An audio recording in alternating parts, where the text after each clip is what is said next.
So, brother, we have co-created a campaign together called Live Past 100, which focuses on men's health and wellness. What made this the work for this chapter of your life? I turned 40. Jesus. It's true. Because you know what it was? I remember when I was little, I always thought that 40 was so old. I always thought that 40 was so old. And I remember being a child and my siblings would get so annoyed with me because I would be like, I can't imagine myself. It sounds, you know, like, oh my God, what was that child going through? But it wasn't that deep. I mean, unless somebody else can unpack that, but it wasn't that deep. But I genuinely I couldn't visualize myself past 40. And I would say that, but then I turned 30, and I was like, well, hold on now, getting close. This is going by a little fast. And then when I turned 40, let me rewind that. I was actually dating someone at the time years before I turned 40, and they turned 40. And I remember they said, I'm halfway through my life.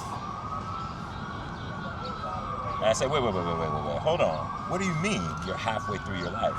He's like, well, you know, if I'm lucky, I'll live to be 80. And then when I turned 40, and that kind of stuck with me. And when I turned 40, I said, this is not long enough. So when I turned 40, I was like, absolutely not. This is not enough time. For the time that I've lived 40 years. That went by so fast. You're not gonna tell me that I only have this amount of time left. And so that's when I started thinking, but why are we aiming for that? Why are we not aiming, even if we don't make it? Why are we not aiming for the stars? You know what I mean? Yeah.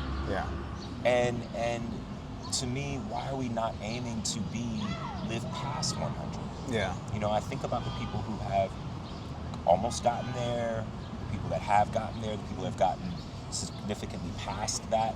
I think about all of the things that they had to do, a certain level of life that we live now, and it really made me start to truly get my shit together.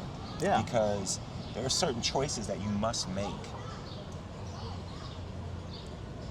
And as anybody, but I'm talking specifically as a man, as a black man, there are certain decisions that you've got to make and certain things that you have to start practicing now.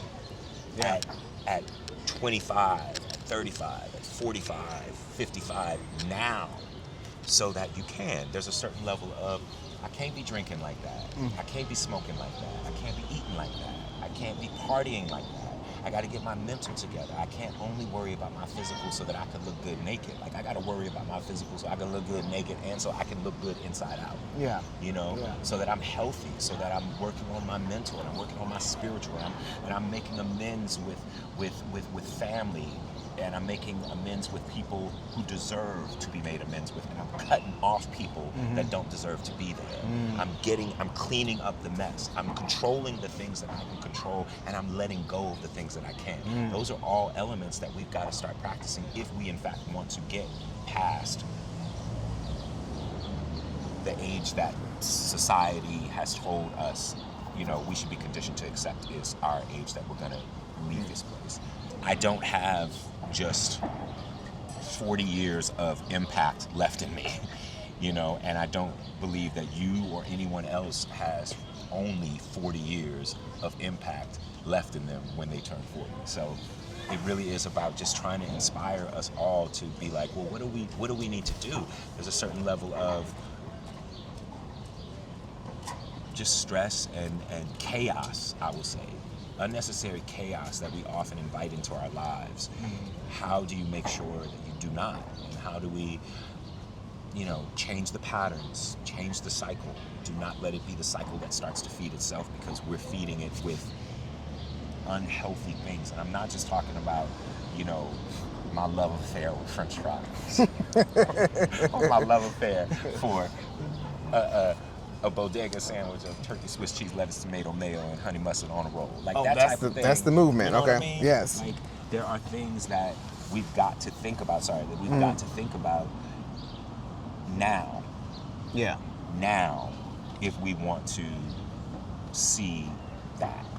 When you think of men's wellness and men's health, what do you think is still difficult for men to speak out loud about? Oh my God, everything. Everything. I'm telling you, man, like when I see, and obviously we've talked about this before, but it's like, I remember being in a room full of black men over the age of 45. And this was maybe 2 years ago. So I was, like 42, 41, 42. And I remember sitting there and just being like, and just feeling like my body was changing. Like I was going through, not as drastic, but I was going through somehow like another puberty of some kind. Mm-hmm. Like, you know, sweating and just all of that stuff. And I started reading, and the thing is that I watch women starting to be very open about it. You know, I see Halle Berry. Halle Berry, the way that she's out there. Yeah. And it was Halle Berry. It was watching Halle Berry talk about menopause and how she was so bold about talking about it. It started making me feel like, wait, has to be something. There's a change going on that men go through as well. There has to be some sort of physical. Yeah. There has to be a menopause too. You know, there's got to be a menopause for men of some kind, and we tend to a lot of that. And I don't want to get too deep, but I'm gonna get deep of the fact that a lot of that, honestly, the fact that we don't talk about it, and we've been conditioned to not talk about it, is actually oddly rooted in misogyny. It's rooted in the fact that we tend to want to only concentrate on, you went through menopause, now you can no longer have a child. You know what I mean? And a man might be going through his changes, and he might still be able to have a child, but that does not mean that he's not going through his changes. Yes. And that's why it's like, oh, men think that they can just go and get a younger woman or something like that, and you're not even thinking about the things that, fool, you going through stuff too. Maybe she need to go get a younger man, because what happens when you don't pop that pill, bro?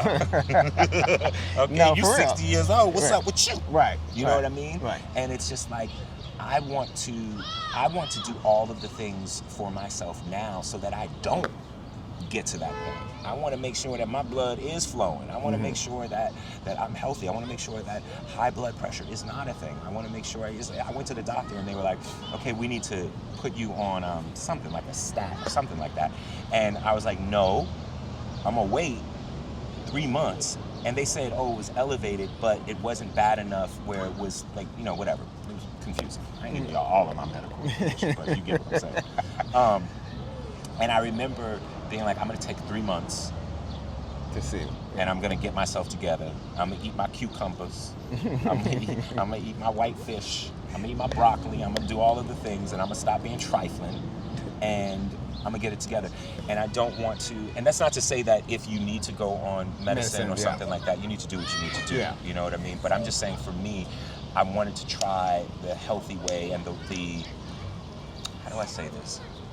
Lifestyle changes. I wanted to try lifestyle changes first before, and it worked, you know. And what it showed me is, you know, just the idea, like going back to sitting in the room with all men between 45 and 55 years old. And I remember saying that and saying, hey, y'all, like, don't y'all feel like y'all went through changes at a certain point? And, you know, whether it feels like hot flashes, you know, you're sweating unnecessarily, or you're a little moody, or, you know, hormones, all kind of shit. All of those changes. And when I tell you, I was looked at like, nah, bruh, I don't know what you talking about. And that's when I realized, oh, got it. Something else we not supposed to talk about.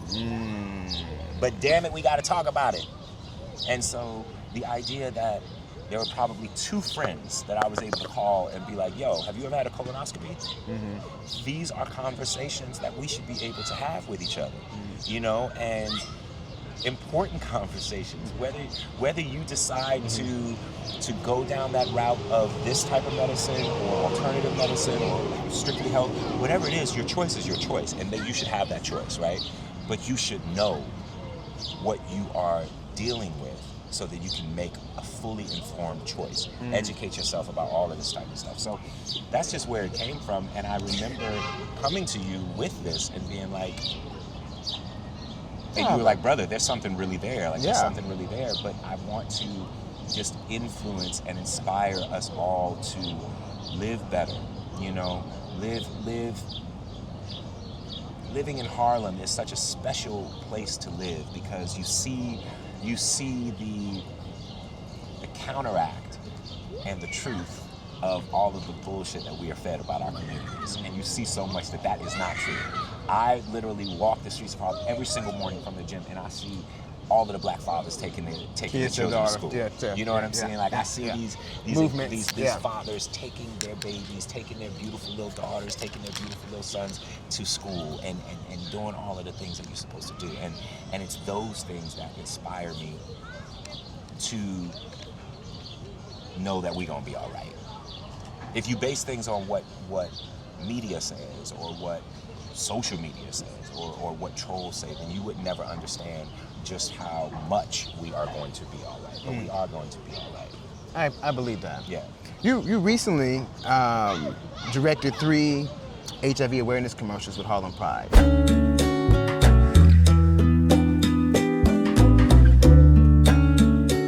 Ever think about how much we've seen? All the time. I went to fight for this country, came back and had to fight in this country loud. And we made them listen.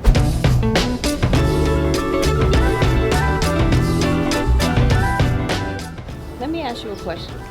Shoot. When you start talking to someone new, do you ask about their status? You know, I do now. If we can talk about sex, we should definitely be able to talk about health too.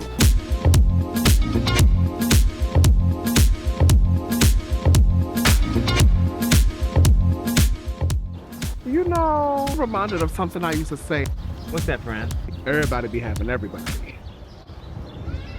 Why now? And what makes these commercials so special? Because I'm just down. Now I'm in the place where I'm like, all of the things. Let's do all of the things. All of the things to make us better. Let's do all of the things. And I loved when you approached me about it and you said that we were going to tell different stories from different points of view. And it was really beautiful. And so, you know, I'm always down for anything to educate us on our health, our sexual health, is important to me. And also the idea of pushing the fact that this is still, people don't realize all the time that this is not a gay disease. This is not a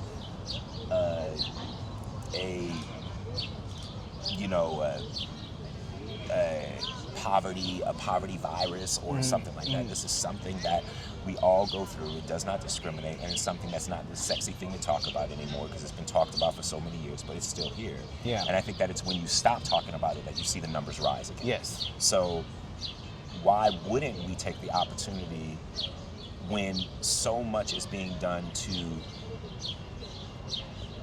bring the stigma back and make the stigma louder? Why wouldn't we do something? And funding is being stripped away, and all of these types of things are happening. You know, organizations are struggling in a way that they have never struggled before. Yeah. Or I should say, they're struggling in a way that they probably have not struggled since the early 1980s. And the government is to blame for that. So if we have the opportunity to raise awareness, small little way that we have as human beings, as a single human beings, we should take that opportunity. So that's just what that was, and I was grateful to be able to do it. And I had a great time, and you know, hopefully we'll be able to do more with that idea of going where the love is. It's really, and that whole going with the love is was absolutely taken from my godmother, Deanna, because she literally told me I was going through one of the million times I was going through something, and she was just like, she said she was going where the love is. And she's like, you got to go where the love is. Go where the love is. Go where the love is. And that stuck with me so long. And it truly is. We don't have to subject ourselves to Drama and bullcrap. Asking for crumbs from people that don't care about us, no matter who that is. We have the opportunity to create our own joy, our own legacy, and our own family. So do it. Do it. What have you learned about taking care of your physical health and your mental health? that no one is going to do it, and knowing that at the end of the day, nobody cares. And it's not that, and when I say nobody cares, it's not that people don't care. Of course there are people that care, but I'm saying no one knows exactly what you're dealing with because they're not in your mind. So it is up to you to make the steps to get yourself healthy. Whatever that catalyst is that will get you to get yourself healthy, that's what you need to do. And I'm not, again, we've grown up in a time, in a world that conditions us to believe that being healthy is about just looking good. No, looking good Is a byproduct, looking good is the extra payoff. But somebody that takes care of themselves needs to be taking care of themselves because there's a reason why you are here. If you woke up this morning, then that means that there's something else for you to do. Yeah. So do it and do it full force. But you can't do all that God, the universe, ancestors, whatever you want to believe it is. I believe it's all of that. But you cannot do the things that God, the universe, and the ancestors have put you down here to do if you are not at your best self. Even if you are accomplishing things and you're doing all of the things that you think you dreamed of, you could do more if you are your best self. And so many times we get success, but we're not our best self. We are a version of our best self. And I want to be my best self fully, truly, not pretending, not playing a role of, oh my God, I have it all together and life is perfect. No, it's not. It's not. Life is not perfect, and I don't have it all together, and neither do you. But we can do the work that makes life so damn good. Yes. So damn good. And we can enjoy it in a way that we deserve to. And that's what I said, bitches. Tell me this, how has your relationship with stress changed? Oh, that's such a good question. Child, has it changed? How you deal with it has. How I deal with it. Yeah. I needed to find different coping mechanisms for my stress.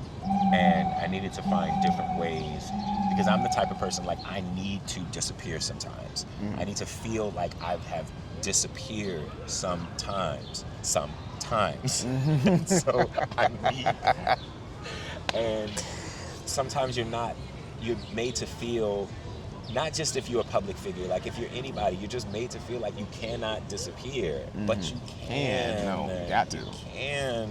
Requirement. Like, let your mama know where you are. You know what I mean? Like, but it is okay to, when I say disappear, I'm talking about it's okay to disappear inside of oneself and recognize that there will be 10 billion versions of you who are all encapsulated in this one little body that you have right now. And so never apologize for needing time to go away and figure some shit out. And you always are gonna come back better for it.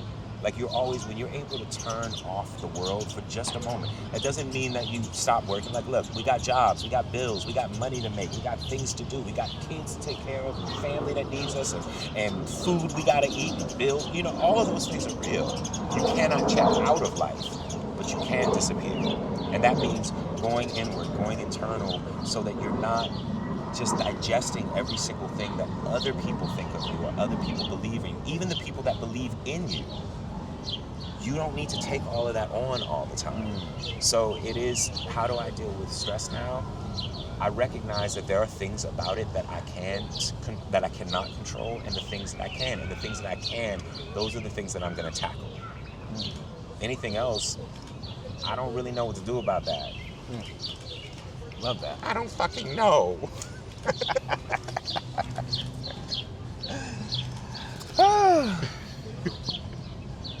Yeah, so that's that. That's good. That's really good. Should we go on a picnic? Yes. Let's go.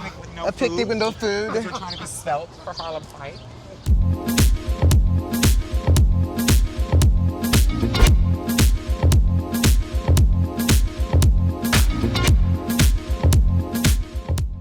You know, I'm reminded of something I used to say. What's that, friend? Everybody be having everybody. Not everybody. No, not everybody. But you know there's some truth in that. Well, within a town or a community, someone is bound to be connected like that. So sometimes. Exactly. So if we're all connected, knowing your status ain't just about you. Never has been. It's about protecting each other. Okay, ain't no shame in getting tested. It's grown. It's sexy. It's love. It's love. Know your status. We don't play or hate, but testing can't wait. For more information on testing, treatment, and mental health resources, go where the love is at harlempride.org.